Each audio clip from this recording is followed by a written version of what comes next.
are here today on a mission. We're on a mission. And the mission is fix the message, fix the mission. And the business that we're targeting today is Jim Beam. So let me introduce myself. I'm Beatrice, the brand strategy badass that helps businesses kind of have like a tire realignment with their business so that they're kind of positioned away from others in the industry. And Petra? Hello, I'm Petra, and I am the owner of Olive Brand Services. And what we focus on, my expertise is in conflict resolution, and we focus in communication and leadership development for individuals and businesses. Hell yeah. So, guys, we are going to get straight into it. But if you have any questions or if you have any suggestions for other companies that you'd like to see us kind of take on and be like, you know what, they're repositioning, their positioning could be better, and maybe their team as well, shoot it in the comments and we will have a look and either come back as we're talking or at the end. All right, so we're looking at Jim Beam at the moment, and I've got to move to this screen here. Here we go. Okay, so There we go. Jim Beam, basically where they're at the moment is their closest competitor that we know of is Jack Daniels, and they're pretty much head on head. They have a slight advantage, and Jim Beam is more focused on the international market versus Jim Beam, where they're focused on a digital first strategy. So, where are they at? Why should they be repositioned? Jim Beam, they recently announced that they're positioning themselves as budget friendly, which basically it's like premium at an affordable price. And you know what? I have to say, it is hella weak. There's no deep connection. There's no emotions. Like, you're walking into a bottle shop and you're like, oh, where like, what's the cheapest? And then you pick that up. You don't have a connection. You don't have like, oh, I saw this or they made me laugh, like similar as you would do with like Coca-Cola or other brands that you have a connection with. So there's the emotional resonance. They've become commoditized. So it's basically a one-way trip downwards because, at that point, if you're competing on price, it's a dangerous game. Last thing, they failed to leverage their biggest thing, and that is their heritage. So this is why we've come up with a reposition for them. The idea here is to reposition based on rebuilding after challenges. And with where we're at right now, that is more relevant, especially, Jim Beam, it was forged in fire. They were there during the Prohibition times. They fought through it and they lasted. And, if we think about it now, where we're tying that into modern challenges. So, we've been through COVID, economic shifts. It's one thing after another. So something like this, we can all get behind. It's like, you know what? We've had a challenging time. let's kind of celebrate that we made through these small things. Mhm. If you think these history lessons that we had in school, and we'd be thinking, oh, they've been through so much. Like, we're looking at like World War II, World War III, not World War III, but and we're like, I wonder if we're ever going to see anything like this. I don't know about you, Petra, but I kind of regret thinking about that. Like now at this point, after COVID, military coup, just everything being thrown Yeah. at us. It's overwhelming. It's overwhelming. And so this is their time and like a lot of businesses, right? How do you communicate? How do you restructure your brand so that way you connect with people and reconnect with them? Exactly. It's the emotional element there where they can really Mhm. lean into it. And it's an ownable difference, that resilience. How many other brands in this category are focusing on the resilient element, which is Mhm. just so incredibly relevant at this point? And that's why this tagline idea came from. It's like, okay, Jim Beam forged in fire, because you're also putting the process includes fire, and it is built to last. So massive potential there in fighting through against uncertainty. And another point is we're shifting from the price-driven positioning to heritage-powered resilience. So post-COVID demand, we're looking 63% of people, according to studies thus far, and I will put those in the comments later on, those details, are people that prefer brands that have a backbone, that they've had survival stories. So, what are the actions here? Definitely do not recommend throwing alcohol down the drain, but they can link to their heritage and bring this out in content. So, one of the main pillars here Mm. is content and mining their post prohibition material for current hooks, focusing on the feeling of overcoming challenges. So, things like the 13-year prohibition. What is the nostalgia? What are the stories? Build that world around it. How does that look like now? What are the challenges right now on those things? And in terms of the resilience, think about content around like, hey, you deserve a comeback. Mhm. Your comeback deserves a proper toast.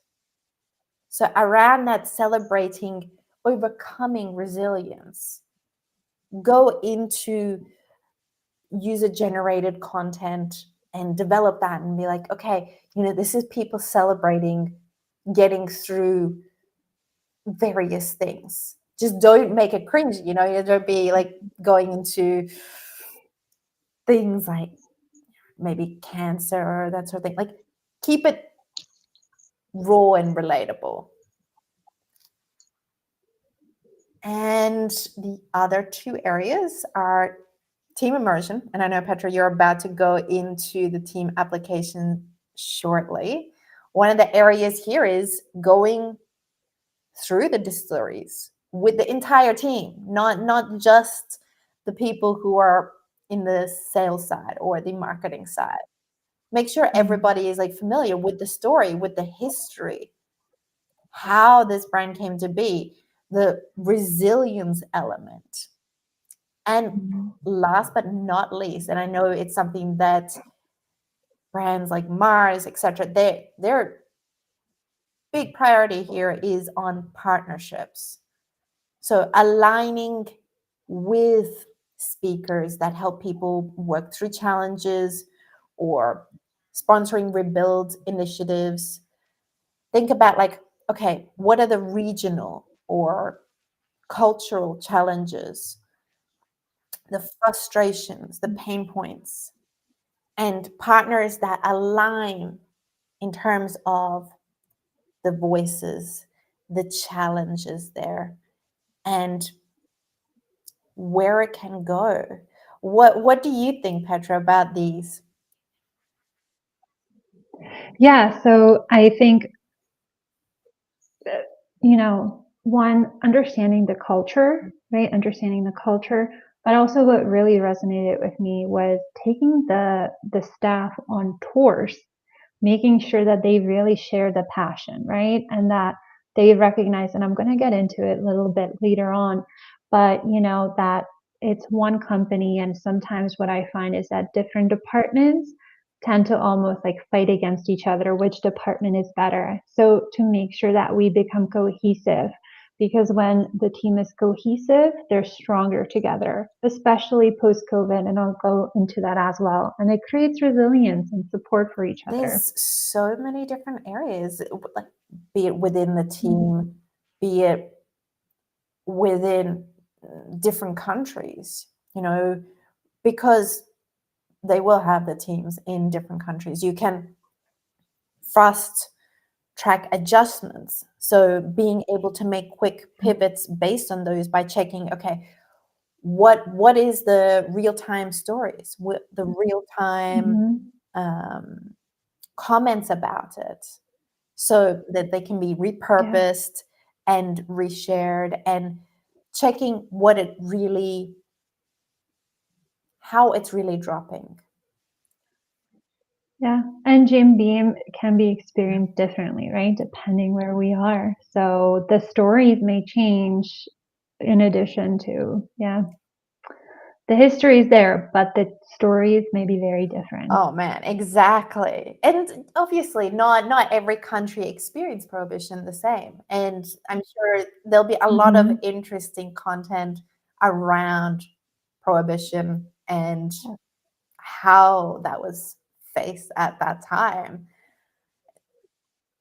That Mhm. it builds connection. Similar as like how we're so interested in things like Bridgerton or other, shows where it's like this is the world. It's set up an entire situation, and these are the challenges that were faced. And this is really honing into these were the challenges. How we Mhm. have that end result. Okay, well, they got through them, but how did they get through them? What were the feelings, the frustrations involved? So, in terms of the team, Petra. All right. So I'll get into it.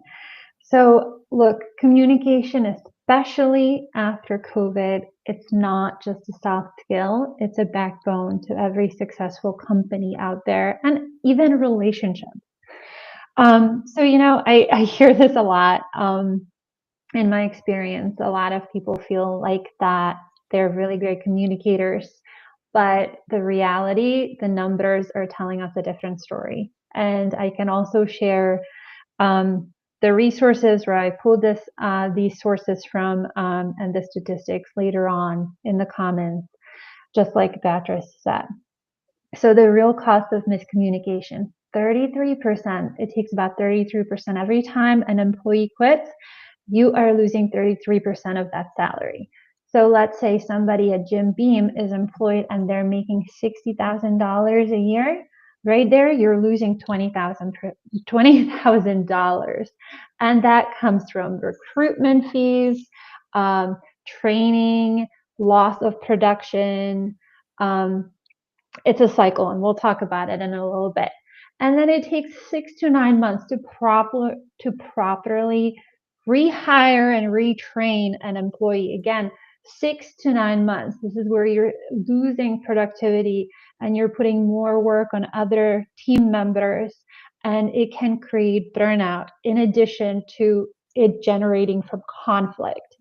So most burnout happens because of conflict, miscommunication, and it leads to quiet quitting. For those of you who don't know what quiet quitting is, this is where team members kind of shut down. They become quiet, they become disengaged, they're not innovative anymore, they're not engaging, and then they leave the company, right? They're just like doing their job and they leave. And then for huge companies like Jim Beam, it can cost a company up to $62.4 million per year. Think about that number. That's huge, right? So this is why it's really crucial to invest in communication. Do you have anything to add to that? It is, those numbers are massive, girl. Like, They are. They are. And, whether it's a small business or a large business, such as Jim Beam, miscommunication costs a lot of money, and it can be fixable though. So we can look at the next slide. Okay, so what is the payoff when you bring actually a third-party consultant or expert in conflict resolution? So it can produce 30 to 50% reduction in employee turnover. So right there, you're starting to save money. 20 to 25%, it boosts in productivity. So people are more motivated to work again. They get excited. They get engaged again.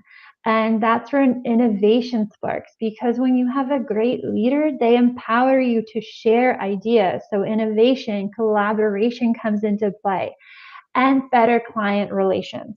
And why I say this, and this is really important too, this is where communication and communication skills are really important to create that resilience for any business and also personal life. So according to data, 60% of employees struggle separating work and life. So what it means is that whatever happens at work, they carry it home or vice versa. So when people don't have the communication skills that can be applied in both, the leadership gets to work. Most of your leadership could be impacted by what's happening in their personal life. They're internalizing the conflict. They express it externally. That impacts the team's productivity. And then the team can impact the client's relationships, right? And then it becomes this vicious cycle. So we really need to understand, how can we support the leadership and also the team? Too many leaders get into the leadership role because they were good at their job, but they do not have the support to actually sustain the leadership exactly. role. And I see there's like a big disconnect as well. Sometimes when we have this new direction and strategy, right? Everyone on the top level is super excited about it. Like, okay, yes, we're going to do this. But then in terms of that actually getting down to, say, for example, in the store, what that looks like, or even on the customer support side, there's that disconnect on how they interlink with each other and collaborate. Oh, I definitely believe that when you have such a big company going from the office setting to the store setting, there has to be some type of disconnect, right? Like a huge disconnect. So how can you reconnect the team?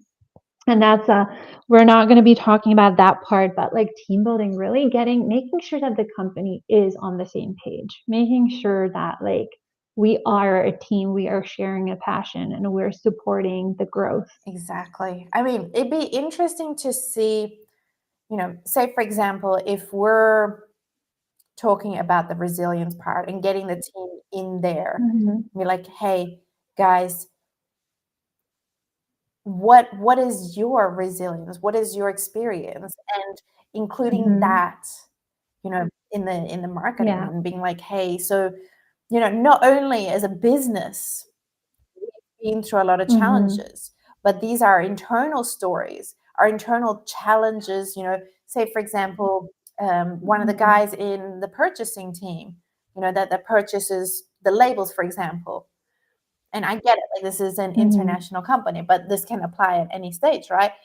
And he's been through, certain challenges where, like, he's lost loved ones, and being able to talk about that and sharing those internal stories, that builds a lot of connection to the brand. And also, okay, without pushing them outside of their, like, okay, I don't want to do this. This is not something that you want to push against.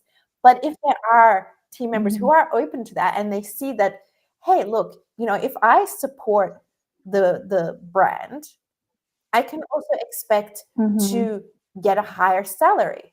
I can expect to get a promotion, get a bonus, etc. at the end of the year, because I've been supporting the company that much. And I think that needs to be at the forefront there as well. Yeah, I think you're right. Really hearing from stories from different departments and how Jim Beam supports them as well, right? Like, this is how we support our team. This is how we make our team resilient. Here are some of our stories. And, also hearing what at least helps me personally, and I'm not sure how our audience feels or how you feel about this, but, I really admire leaders that are like, look, I've been in the same position as you. I started where I started. This is how I got there. And I see like similar future for you, right? The thing is too, where we want to uplift the individuals. When you get into the leadership role, that shouldn't stop once you get there, right? And it shouldn't be like something you hold power over somebody, even though a lot of leaders do. When you get there, the idea is that you find your replacement and you push them into that role so you can move up, right? But sometimes leaders become very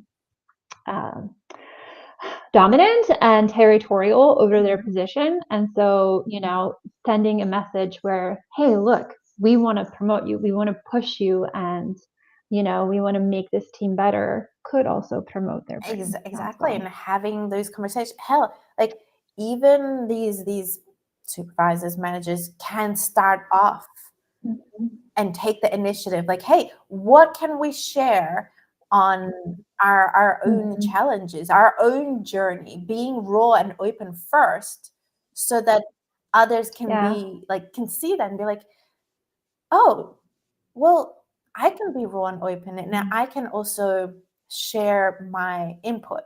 Like, the biggest challenge that I've seen come up is in the ground level, things that they're facing directly. So be it like customer service, they're not sharing this information with management, with marketing, with brand, with like, and so because they don't know that, they're actually not able to make any changes based on that information.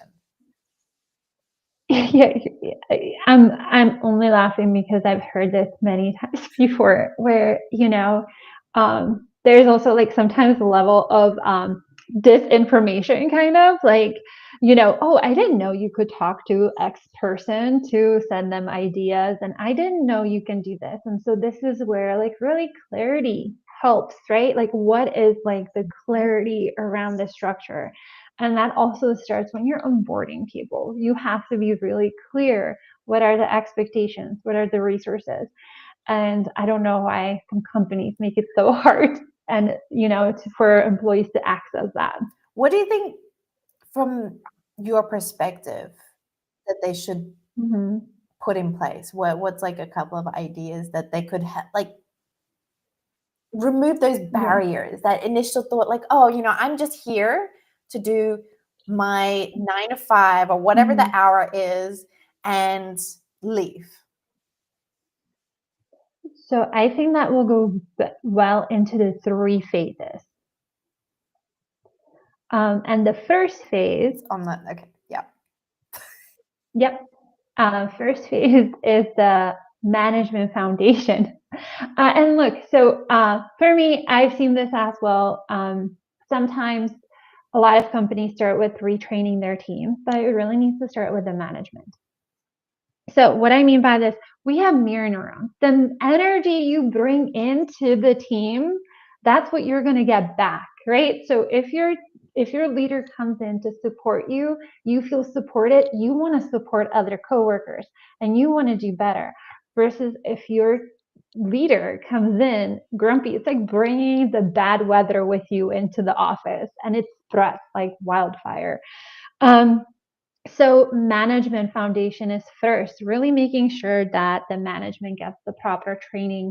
And any proper training, to be really successful, it takes about 3 days of full training or 5 smaller training days.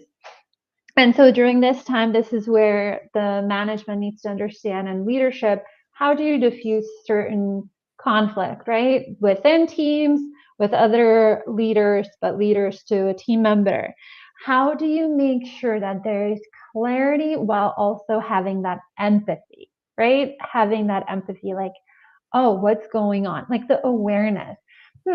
Susie's email today sounds a little different. Let me check in on Susie. Maybe she's just having a bad day, but maybe like something serious is happening. How can I support Susie, right?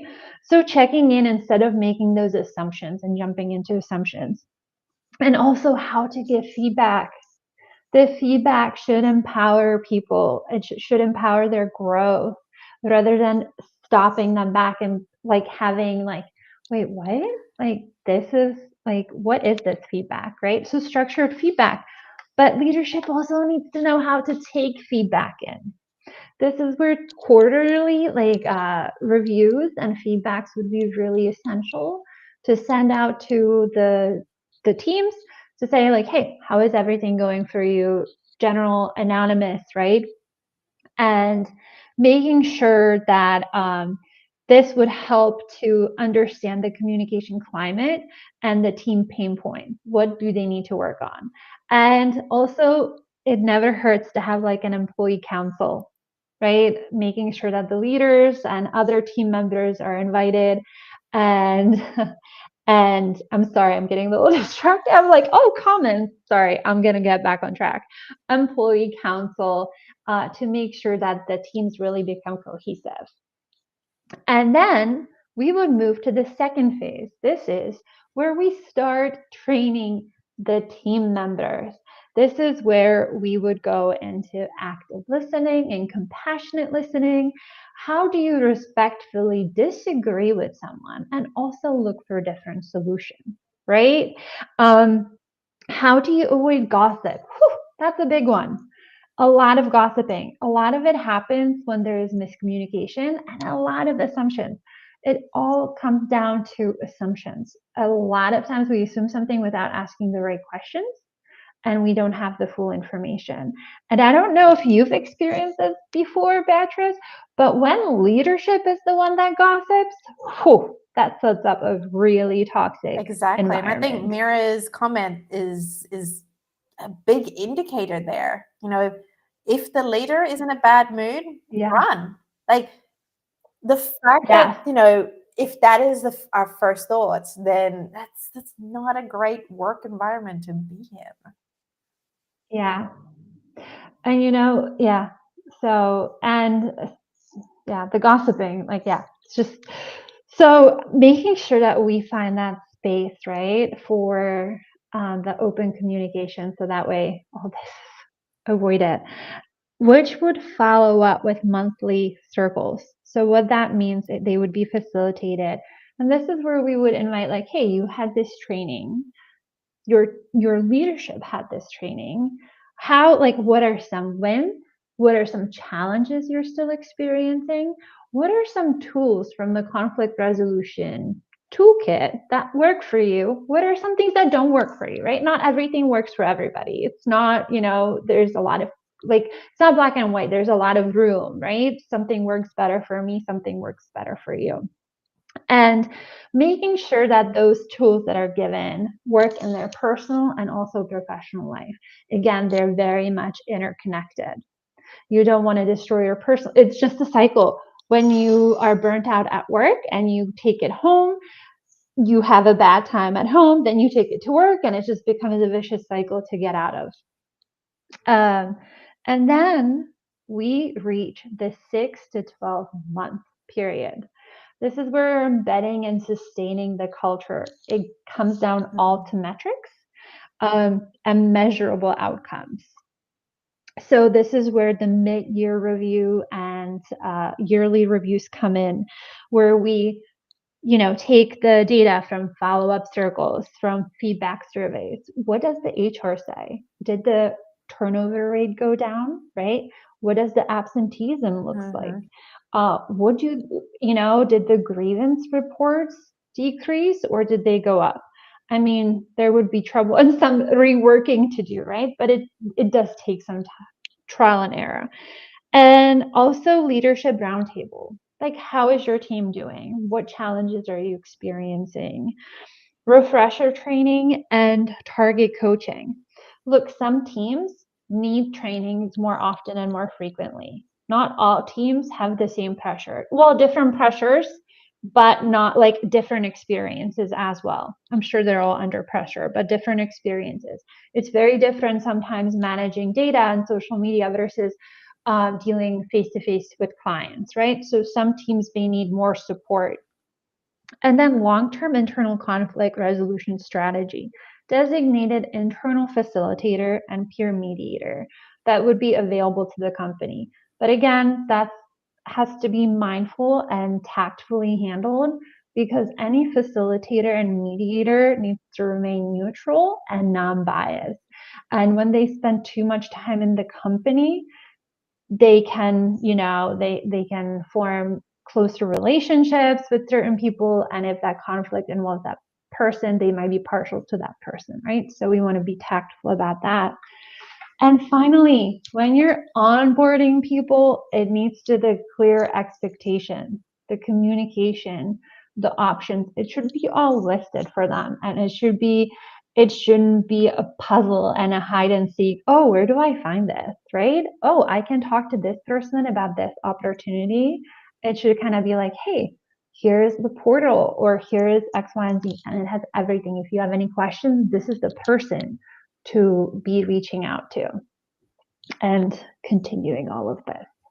So yeah. Exactly. And especially when you're mentioning about having someone that is just not so in depth in the company, because sometimes we just become so attached to a certain style of thinking, especially creative, right? Like, to be at the forefront and to be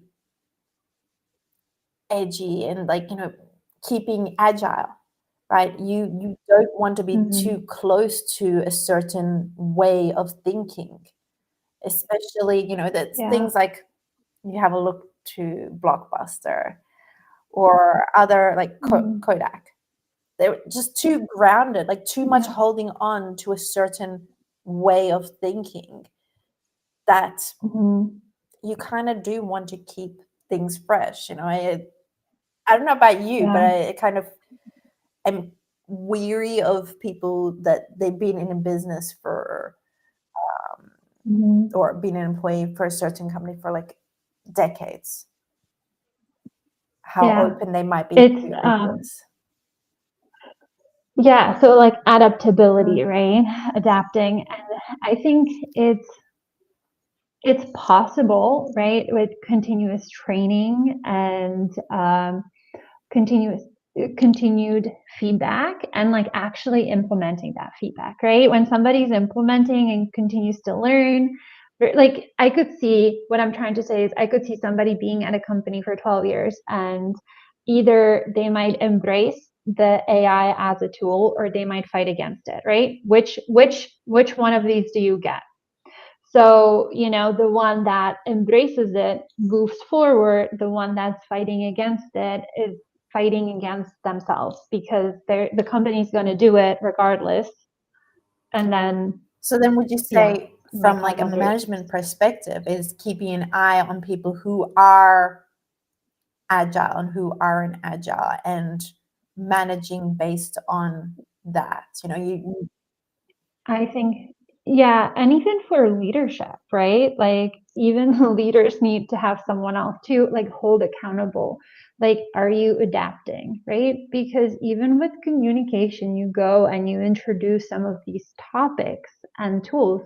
And I've had people to say, like, this isn't going to work for me. Like, okay, all right. That is not a mindset that wants to change anything. Like sometimes people can complain about culture, but until you start actually changing things and doing things, nothing is going to happen. Exactly.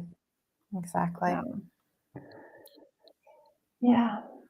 So we're just pausing for a quick second to talk about doing a shameless self promotion. And from my end, if you are Yeah. uncertain in terms of how your brand is performing or how it is seen, I just dropped a brand health self check where it takes 5 minutes. It gets super up close and personal because the tool is there to find the gaps in where your brand performance is. And straight up front, you will get immediate action points that you can do based on the gap that's been found and have access to 30, 60, and 90-day action points that you can work to resolving that. And you can find that on my LinkedIn featured section or shooting me a message at beatrice@badassraybyb.com. All right. Yeah. Great work. Yeah, we're humble bragging here a little bit. But that's okay. So we got to do that, right? Got to do what we got to do. Again, if you need support with communication, I mean, you saw the numbers, whether it's for a company or for yourself. The tools that we are teaching with Olive Brand Services, you can use them in both professional and personal life. So if you need assistance with communication, don't hesitate to reach out. Just either type in Olive Brand Services or find me, Petra, and DM me, and we can talk about it. Look, the idea is that a lot of times people come in when the fire is already lit during conflict, but you can have the tools to mitigate it. And conflict is inevitable and it's going to happen no matter what. But how you handle it and how you approach that conflict, it can change the trajectory of the conflict and also of the relationship. Maybe you can grow rather than feeling like the relationship was destroyed, and you never want to rock the foundation. Hell yeah, So, exactly. And now we're getting to the results. So, yeah. okay, let's say that, say, for example, we've made these changes. We've adapted the Mm-hmm. position of the company. We've changed up the things with the team to make sure that it is a fully rounded shift. Mm-hmm. Right? Let's take it and break it down into what that looks like in 30 days, 6 months, and a year. So, 30 days. Petra, did you want to go first? Yeah, sure. So in 30 days, ideally, the leadership starts to model the communication behaviors. And we have these things called mirror neurons where subconsciously we start mirroring each other's behavior. Like if you've ever experienced this, Beatrice, if you've ever been presenting with somebody and all of a sudden you start using the word that they're using and you're like, wait a minute, right? Like it comes naturally. And then early identification of communication breakdown and hotspots. What do we need to focus on? How do I recognize that this person is struggling, right? This person may need additional support or something is going on. How do I address this preventively? Exactly. Love That's it. And from the brand side, so now that we put out all the socials and we've put the messaging out, we've started to partner up with similar kind of voices that align with this direction of resilience and heritage, we can expect to see social engagement spikes in terms of heritage focused content, religion, like not religion, resilience, no religion, and the user generated content submissions, because this Mhm. message will spread, and it is something that it's an emotional trigger.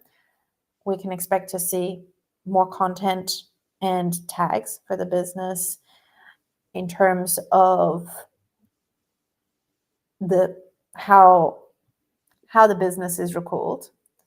It'll see a higher Mm. recall, and association to resilience, to heritage, to growth.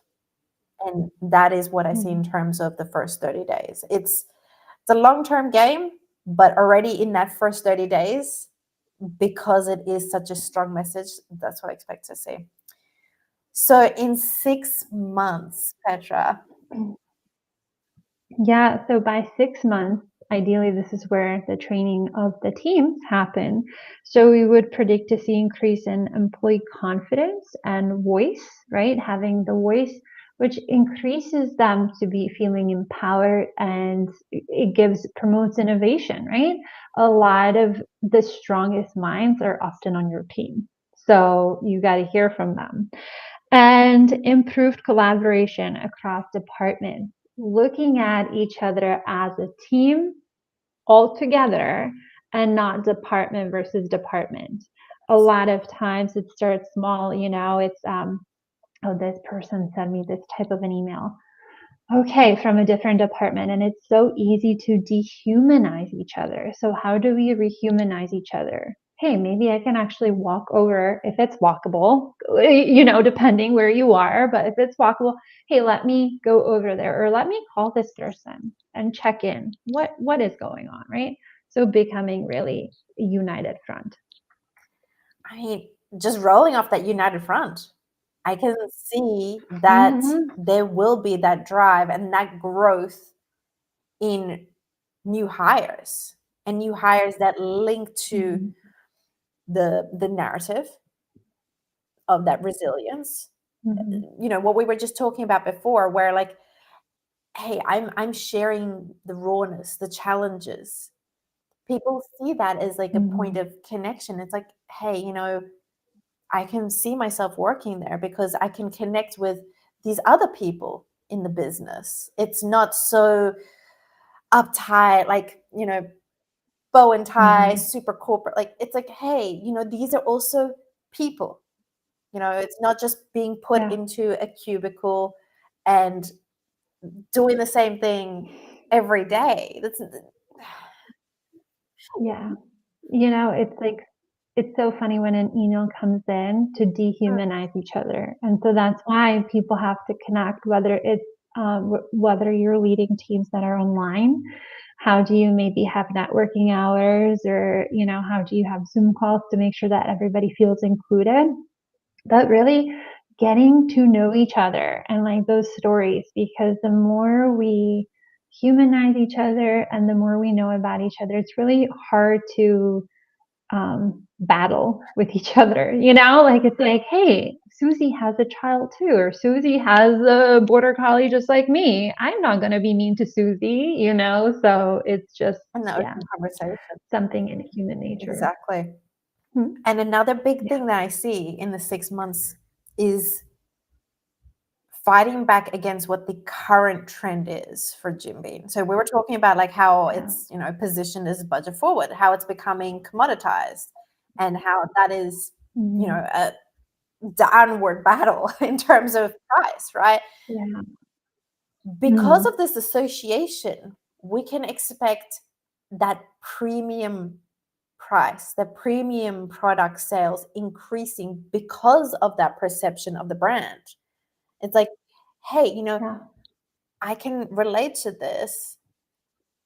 They're connecting, Mhm. and because of that, and because of the conversations around it, they're able to charge a higher price. And this again, this applies in other options. Yeah, absolutely. Thank you. Exactly. And okay, so 1 year and onwards, what are we thinking? Yeah. So ideally, with everything going well, there would be increase in productivity. And again, going back to that cohesiveness, decrease in turnover rate, better client relations, and satisfaction. But also saving money.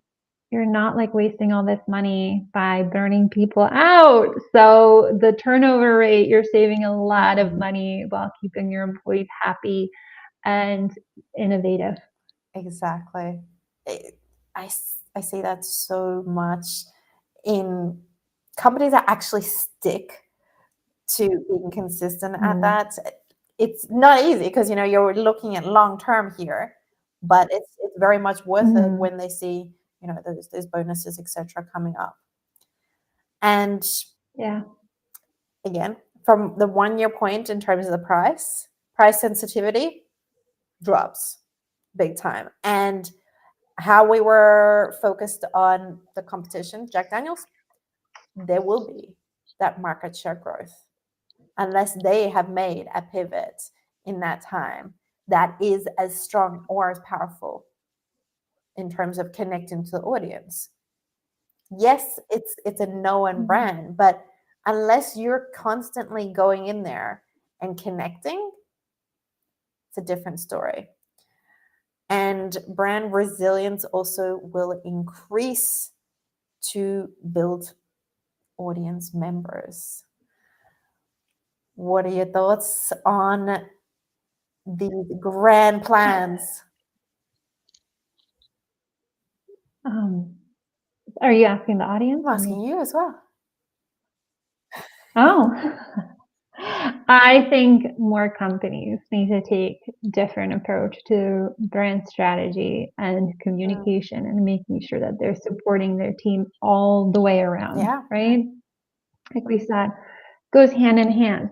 I think you mentioned that during one of our coffee meetups, virtual coffee meetups. You said, how do you have a brand strategy without a healthy communication? Or how do you have, like, it all goes hand in hand together? exactly. It needs to be picked up by a team. It needs to be picked up by the HR. And Yeah. to have that, again, like we're going to look back, but again, having that third party or that external feedback to keep us Mm-hmm. accountable, Yeah. to keep us agile on what is going on. Mm-hmm. Because yes, Jim Beam may already have these pieces in play, but that Mm-hmm. agility side and that monitoring, be it Mm-hmm. like Google alerts, the mentions, or be it the Yeah. website tracks, or be it say for example when somebody comes to the company, whether they call or they come to the showroom, they're like they show up, but instead of just going straight into the sales spiel, like just being like you know Mm-hmm. what brought you to us, what like what was that challenge, understanding that. So Yeah, I'm hearing feedback too, like from client side, not just like from managers to their teams or teams to managers, but also what do the clients say? I think the client reviews can tell us a lot. Like, okay, is the team burnt out? Is our brand strategy working? Because if they're not feeling it, right? If they either feel, oh, the price of the bottle is too high, or the price of the bottle is like not enough. Like, not many people are going to admit that they want cheaper, but you know what I mean? Like, it's, um, and same thing, like, mhm. look, I've been in the position where I've received a bad customer service. I'm like, yeah, I'm not, now they lost. Like they lost it. I don't care. They lost my business, and um some people are like that. They will never buy the product ever again if they experience a bad customer service, right? So making sure that the feedback goes into the full circle. Feedback, and also making sure that the training follows through on that, like Yeah. Yeah. hey, even you go as far back as hiring and making sure that okay, so these Mm-hmm. are the values, These are things that we Yeah. want to represent, and not just values for the sake of having values to put on the website. How does that look like in the hiring process to make sure that the people that we have on board, they're going to have that good Mm-hmm. interaction, or they're going to align with your direction overall? I think you brought up a really good point, and it goes to hiring, but also exit Mm. interviews Ooh, as okay. well. Exit interviews. Like, interview, during hiring process, right? Like getting, like, what are your expectations? But also, why are you leaving? Is it for a different opportunity? Great. Or is it something that is happening, right? Like, you know, without like repercussions, yeah, but really understanding it, structuring the feedback to see like, hey, maybe something's wrong with the culture, The you know? culture or the direction, the Yeah, feedback is yeah, important. It's great to come up with an idea, right? But that's what, I'm all about, like making sure that it actually works in play, making sure hmm, that and everybody it happens. takes it on board. What does that look like? You know, Hmm. how can you make Yeah. sure, even to the point of like, hey, what do the exit interviews look like? Making sure that everybody Hmm. can put their feedback in and be like, actually, this doesn't Yeah. make any sense, or maybe it does. Yeah. And again, structure, right? Like, what is the actual feedback you want to know that would benefit the company, and not just let the person just go on a rant? Like, Mm. like there's like, right? Like, because sometimes there could be like, sometimes people just don't like other people. Like, that's just a reality too. So if you don't like Susie, I'm sorry if there's any Susies watching. There's like, I don't know why, just Susie popped up into my mind. And I'm just sticking with Susie. But like, if you don't like Susie just because, like, there's no, and you just want to complain about Susie during your exit interview, like, that's not beneficial, right? That's not a beneficial feedback. So making sure that the feedback is actually structured so that it's innovative and it makes the critical decision and thinking like our brain is going, so that way we can be actually thoughtful about it. Exactly. Exactly. Like just being present like that and making sure that that's a part Mm-hmm. of the culture. And that gives more of a concrete vibe than say things like authenticity, impact, results. Like what does that even Yeah. what do they even mean? Yeah. What does Right? that Like look it like needs to for be each? relevant. Sorry? Yeah. So, yeah, it looks different, right, for every company, and that's like really great thing, right? What does that mean? We often have these assumptions, and we have to ask the right question and get the proper. Hell, like I'd go and put it out to the team, like, hey, so guys, what do you think? For the values for the position, with where Yeah. we're at right now, before you even get started, be like, guys, like, what are your thoughts? Just have it anonymous so that Mm-hmm. people are, Yeah. if the culture is not open to everyone putting their Hmm. thoughts out there, just put it into like a box and Yeah. drive that initiative, drive that conversation. Little like rooms being like, hey, Yeah. what does this look like for you? Hmm. And look, and same, and this goes back to when, like, let's say an idea is picked from the box, right? Making sure that the right person gets the credit and not the leader, right? Like, make sure that the credit goes to the person, and don't be afraid. Like, the person's not going to steal your spotlight. It's like, hey, you're part of that driven, innovative system, right? So making sure that you do give credit to your employees, that you don't just reprimand your employees and they don't hear from you when things go bad. They should be hearing from you like when things do go bad, like, hey, what's the lesson we learned here?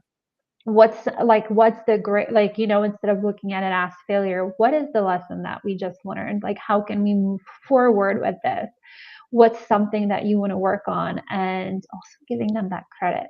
It boosts confidence, really. Exactly. And on that note, I just want to thank everyone, the Yeah. audience, for joining in, whether you're listening live or you're listening to this in replay. Please pop down any questions that you have. Petra, I will come back to you. And if you have any ideas, again, for companies that you'd like to see, let us know in the comments. And in terms of how people can contact you, Petra. Just either in the comment, leave it in, and thank you, by the way. I wanted to say thank you also for joining us or watching later on. You can either send a message in the comment or just go on my LinkedIn and send me a DM. And, if you want a free assessment for conflict and how you're dealing, it's a self-reflection tool. Just send me a DM and I will be more than happy to share it with you. Oh, yeah. And in terms of how you can contact me, 3 ways. You can listen to the Art of Branding podcast, which season 3 is going to bring a little surprise. It's coming in a couple of months, so just get ready, have a binge of it. That's for your ears. For your eyes to read, there is one breakdown on a strategy or a tactic and how to implement in individual departments, dropped straight to your inbox every Friday at 10 a.m. And that is the Badass Mob that you can access through badassraybyb.com. Otherwise, you can follow me on LinkedIn and several other socials, YouTube, TikTok, etc. on badassraybyb.com. All right. Thank you so much, Petra. This was freaking amazing. And I'm looking forward to doing even more. Absolutely. All right. Thank you for having me. See you all.